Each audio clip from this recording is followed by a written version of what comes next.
es la fidelidad a Dios y a sus principios. Veamos, por ejemplo, la experiencia de Pedro antes de la cruz. Pedro era un hombre pura emoción. El primero en hablar, el primero en tomar la iniciativa para cualquier cosa. Como aquella noche en el mar de Galilea cuando Jesús le dijo que, él le dijo a Jesús que quería andar también sobre las aguas. Pedro era el primero en hacer, como cuando sacó la espada y cortó la oreja de un soldado. En fin, Pedro siempre con las emociones a flor de piel. Pero y en la hora de la decisión, en la hora que realmente era necesario ser fiel, ahí se mostró cobarde, medroso. No tuvo el valor de aceptar que era discípulo de Jesús. Lo negó 3 veces. Más adelante vemos a Pedro después de la cruz, a la orilla del mar, cuando Jesús apareció y le dijo, apacienta mis ovejas. Allí vemos a un Pedro tímido, indigno, sintiéndose incapaz de aceptar la misión, avergonzado por no haber sido fiel, por haber negado a su maestro. Pero enseguida encontramos a Pedro después de recibir el Espíritu Santo. Ese es otro Pedro completamente transformado, un hombre completamente diferente, porque delante de los fariseos que lo amenazan, él ya no es más el medroso que huye. Mira lo que dice Hechos capítulo 5, versículos 19 al 32. Respondiendo Pedro y los apóstoles dijeron, es necesario obedecer a Dios antes que a los hombres.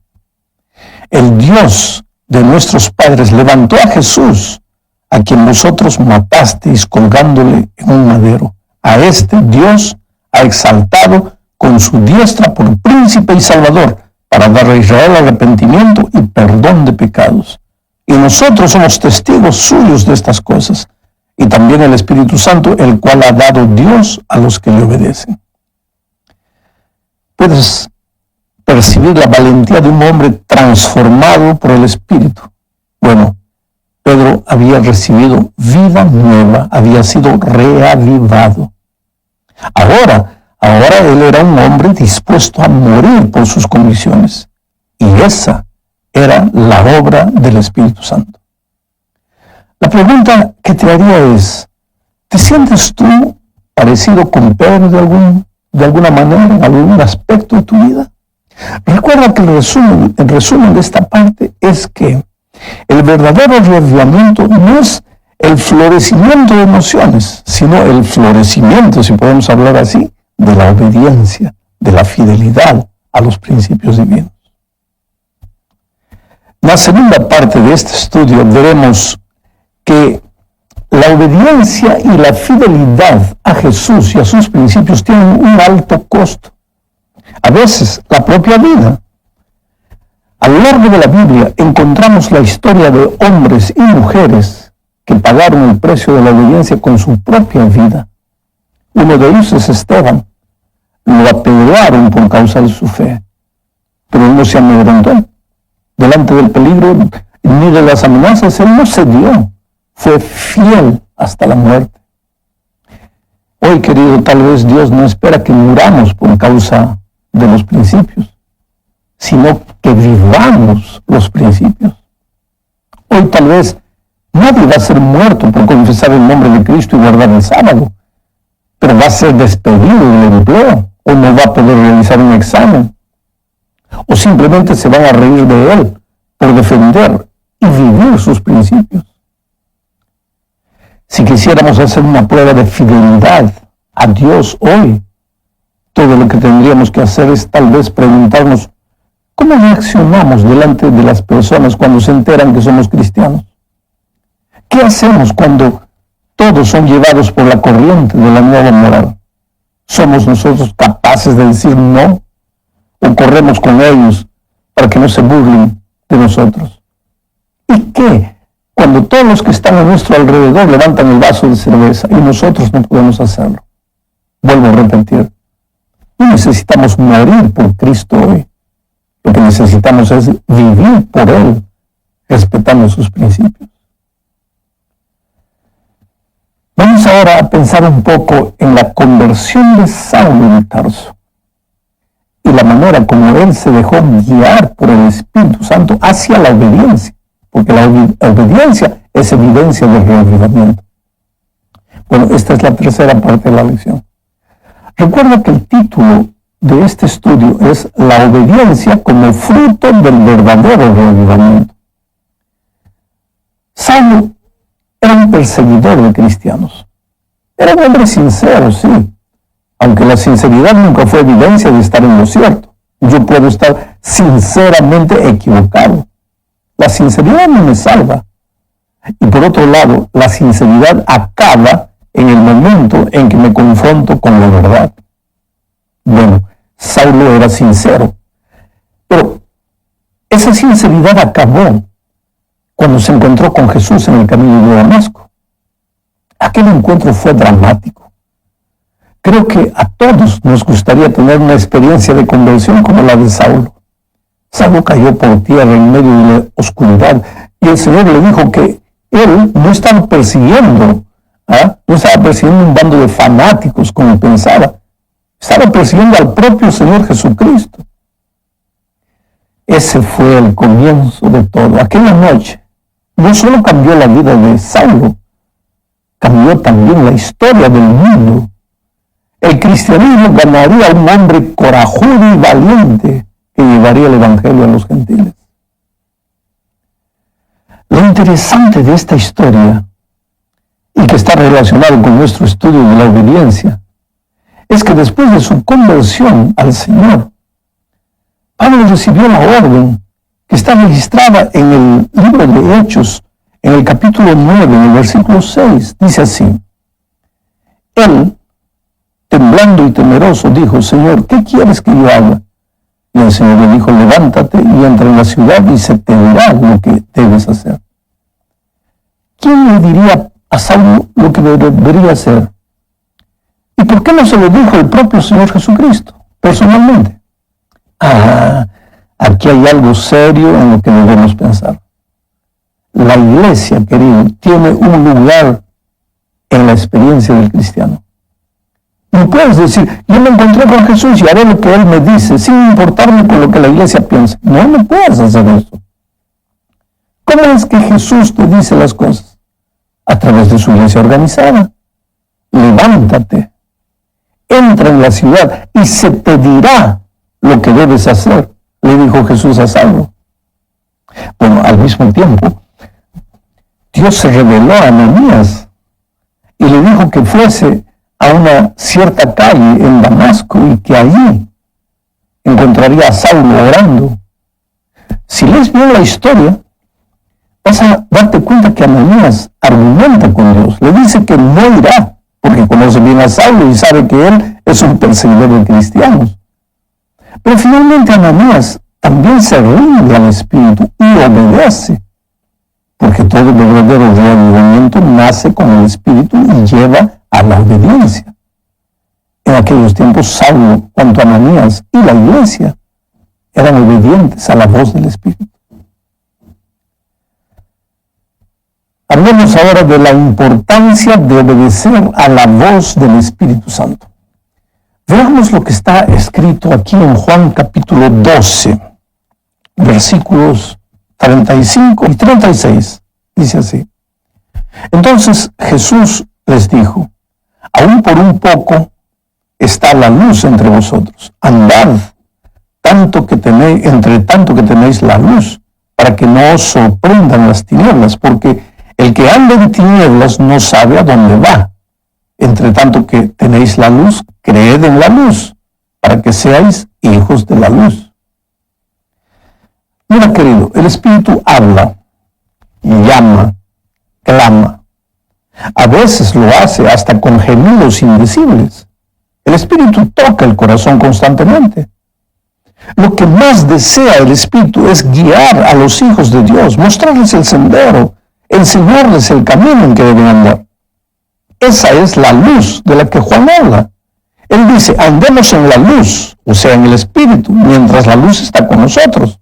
Es decir, obedece al Espíritu mientras el Espíritu te habla, porque si no lo haces, llegará el día en que te endurecerás tanto que no oirás más la voz del Espíritu. Y ese es un riesgo terrible que todos nosotros corremos.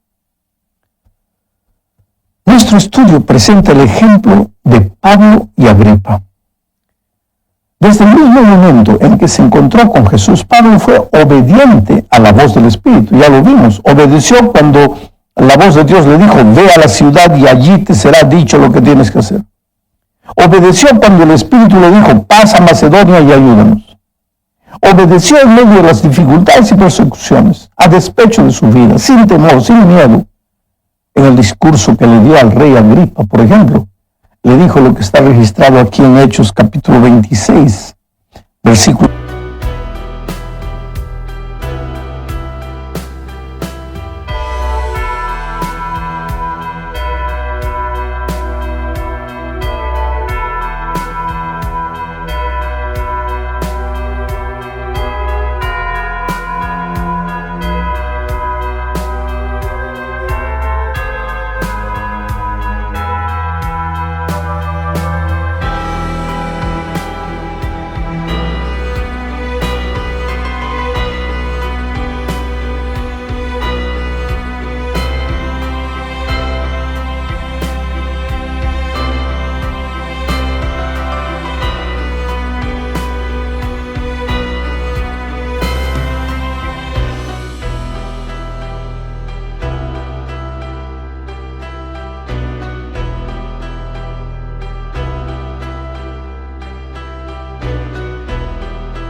Los 19 al 21.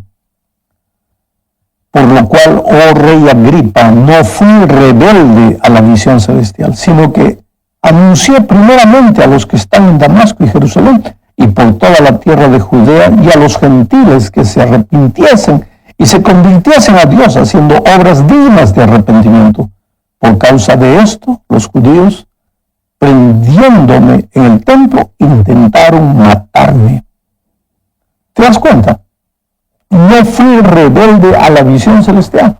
Ese es el secreto de una vida poderosa. Oír la voz del Espíritu. No ser rebelde a la voz de Dios, aunque por causa de eso te quieran matar.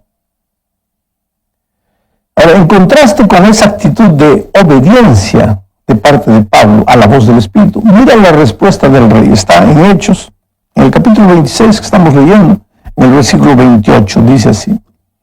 Entonces Agripa dijo a Pablo, por poco me persuades a ser cristiano. Qué triste respuesta. El Espíritu te llama, pero te quedas en el valle de la indecisión. No obedeces. Oyes la voz, pero no le haces caso. Te endureces y te encaminas hacia el pecado contra el Espíritu Santo. Esto es terrible. La última parte de este estudio nos lleva a pensar en la vida de Cristo y su sumisión al Espíritu Santo. Jesús, querido, fue engendrado por el Espíritu. Por ocasión de su bautismo, el Espíritu apareció en forma de paloma. Enseguida fue llevado al desierto por el Espíritu. Lucas relata pedazos de la vida de Jesús de la siguiente manera. Mira, aquí en el Evangelio según San Lucas, capítulo 4, los versículos 1, 14 y después del 16 al 18 dice, Jesús, lleno del Espíritu Santo, volvió al Jordán y fue llevado por el Espíritu al desierto. Y Jesús volvió en el poder del Espíritu a Galilea y se difundió su fama por toda la tierra de alrededor. Vino a Nazaret, donde se había criado, y en el día de reposo entró en la sinagoga conforme a su costumbre y se levantó a leer y se le dio el libro del profeta Isaías y habiendo abierto el libro halló el lugar donde estaba escrito el Espíritu.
Espíritu del Señor está sobre mí, por cuanto me ha ungido para dar buenas nuevas a los pobres, me ha enviado a sanar a los quebrantados de corazón, a pregonar libertad a los cautivos y vista a los ciegos, a poner en libertad a los oprimidos.